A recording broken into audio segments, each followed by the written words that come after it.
Hello, everybody. My name is Gonsalo Aceves, Gonsalo-Aceves. I'm representing ANS Automotive, and I'm here to invite you to a prayer for the family and Megan Jones, who this evening was in an accident at 3:30 p.m. She was driving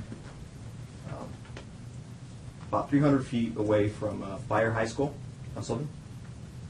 And she was driving a 95 Ford Explorer. And she crashed into this vehicle that was parked. It was 2000 Yukon. And she was immediately sent to Doctor's Medical Clinic here in Modesto. That's Orangeburg and McHenry.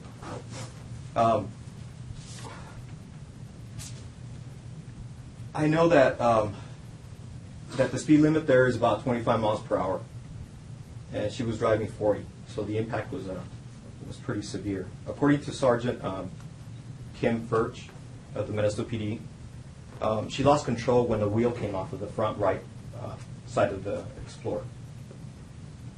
This morning, we serviced her brakes, all four of them, and replaced the two front hubs on it. We did a quality check where we drive the vehicle about 1.5 miles, and then we brought it back and it was ready for pickup at noon. We contacted O'Reilly's, from which we purchase our parts, and they've agreed to send the two front hubs to SPX Laboratories to have them check for any malformation or stress. Aside from that, what we're currently doing is we isolated all the tools that were used, and we put them in a safe.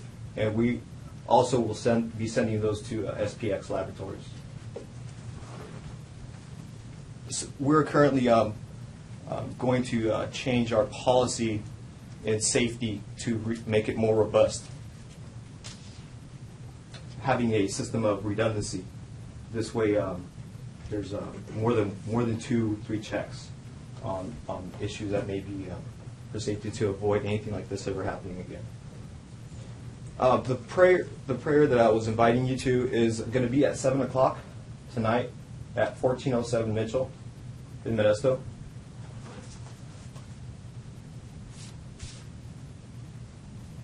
Some of the tools that were involved were simple hand tools, impact sockets, a couple of pneumatic guns, and a air compressor, which is standard throughout the whole shop that was used.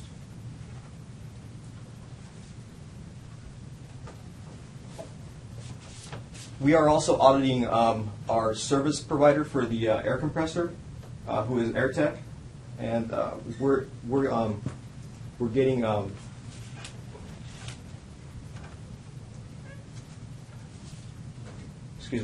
Ingerson Engineering to come over and check to see if there's any water in the lines, to see if the regulator was up to the right specifications on the air pressure, which enables to ensure that the fastening of the wheels are proper. Without the proper air pressure, these tools that are called corkscrews that yield 80 pounds on the wheels, they wouldn't work properly. And there's really no telltale sign, and maintenance is something we rely heavily on. So let me reiterate what we're going to be doing in the future. Like I said, currently we're sending the hubs, and if they're to SPX Laboratories, and if they are faulty, we're going to not buy from O'Reilly's anymore. We're going to either go for Napa or dealership items. Also, we're only going to have one person in the future work on vehicles that have to do anything with safety. This way, we won't have the possibility of having communication between the two technicians that may be working on the vehicle, leaving something not done correctly. We will also have quarterly safety training, courtesy of Snap-on Tools Engineering. They're going to come over and train us. And so if the tools we find that they're faulty, we're also going to replace them by Mac tools instead.